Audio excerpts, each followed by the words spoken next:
Hi, I'm Roger Montgomery from Montgomery Investment Management. Welcome to this week's Video Insight. Well, after reporting season, there's the AGM season. And after the AGMs, there's a round of conferences. Morgans, Macquarie and UBS convene some of the must-attend events, and our team takes a keen interest in many of the sessions held by companies we own, those we want to own, or those whose information and insights might offer a read-through for another holding or target. Now, on to some companies that presented at the conference. You may have read our blog posts and newspaper articles covering the reopening trade and the importance of having vaccine insurance in portfolios.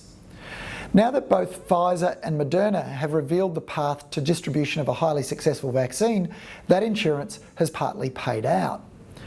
I say partly because the handover shenanigans following Trump's election defeat means there's no policy to tackle the virus and its impact on the United States, and the virus itself is almost completely out of control.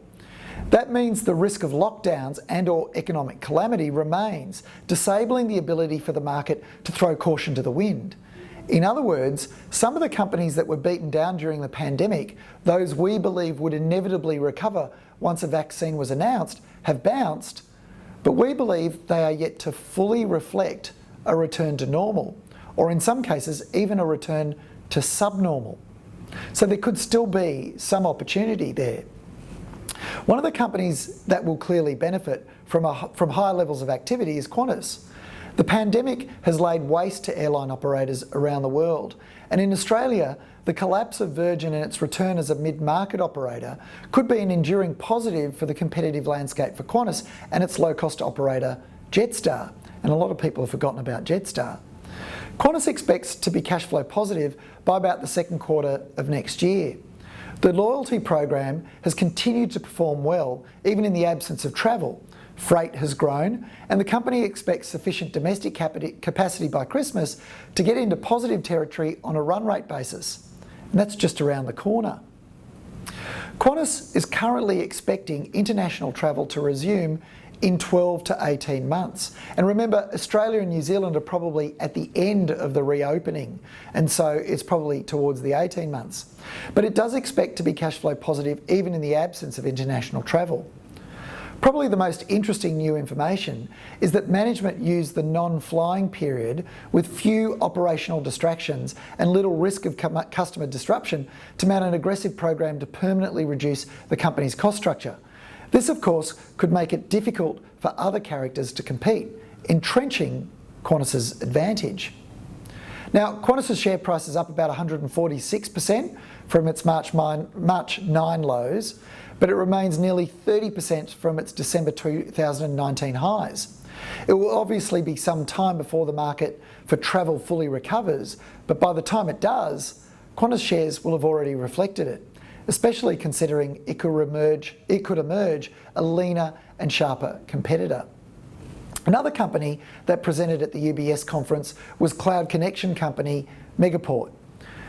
Megaport reported a resumption of high levels of connection activity followed a COVID-inspired slowdown in June and July.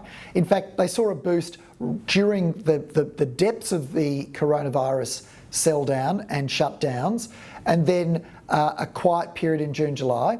But according to the company, it's been full steam ahead since August, and the momentum is reported to be continuing in November. 70% of their new customers are from America, and this coincides with the company recruiting a new chief revenue officer in the US. Given the strong growth was reported or recorded towards the end of the first quarter, the average revenue per port metric could be slightly weaker because the new ports added didn't contribute to revenue for the full quarter. So keep that in mind, and that could present some volatility and therefore some opportunity. Megaport have indicated they've not moved pricing on the core products, and it doesn't sound like they're planning to. Instead, what they've been doing is upselling and promoting add-ons to drive average revenue per user higher. In terms of expansion into new markets, it seems China is now off the table, obviously due to political tensions, and it may soon be worth launching into India, but COVID has meant progress in Brazil has come to a screaming halt. Finally, the company appears very optimistic about the long-term growth of its addressable market, with cloud transformation said to be only 12 to 13% penetrated.